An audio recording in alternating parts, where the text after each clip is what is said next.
So setup-wise was good in both these cases, okay? We talk about your grip position being more in the fingers. We want to make sure we can see those 3 knuckles, at least 2, if not 3, all clubs.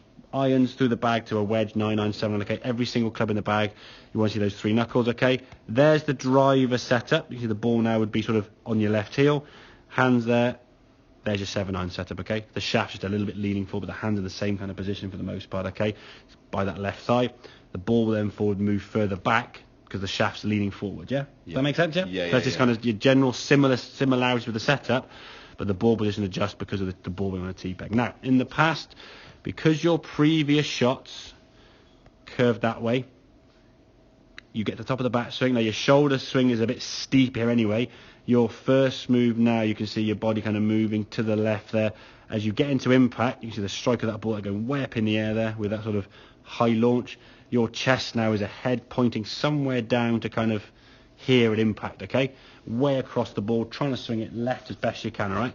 Compare that to the one here where you feel like you're falling over this way, okay? Backswing's not quite steep here now as you come back to the golf, your head there. Okay, head staying behind the golf ball now. There's impact. Yeah. So look at those two there now in terms of how much your lower half sort of moving, everything's just moving this way. Your chest, your head staying behind the goal, but now you can move and release your arms freely.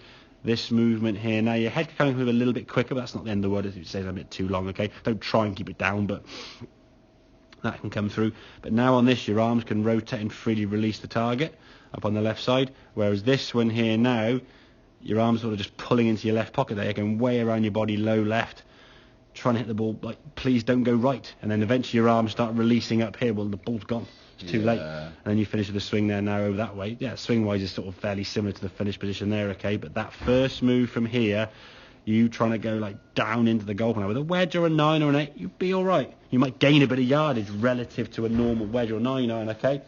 Okay, but with a driver, we want to be making sure we stay behind that golf ball there. Okay, stay behind the golf ball. Anything you do is hit a tennis ball. You hit a tennis ball, your head stays behind the racket, yeah? We're never going in front of it, okay? Or if you're going to kick a football or throw a rugby ball, whatever it may be, you want to make sure your head's behind the ball and staying back there. If you start leaning on it, certain clubs, characteristics, I hate to use the word get away with it because it sounds like you're not hitting the ball well when you're hitting your irons well, but they lend themselves to being a little bit more steeper with the swing because they've got the loft. You take loft out of someone's hands. If you get steep and lean on it, you can't play golf with that club. If you've got loft, you can do. On the flip side of that, someone who's back on their back foot, hit the ball better from there with a driver, but give them a wedge, just thin it all the time. So it's kind of the balancing act between the two things. Ideally speaking, we want the swing to be universally the same throughout the bag, and you become the right angle of attack, not 2 one way or 2 the other way, yeah? Make sense, yeah? Yeah. So go through that sort of setup there. I don't think we got it here to start with, did we? No.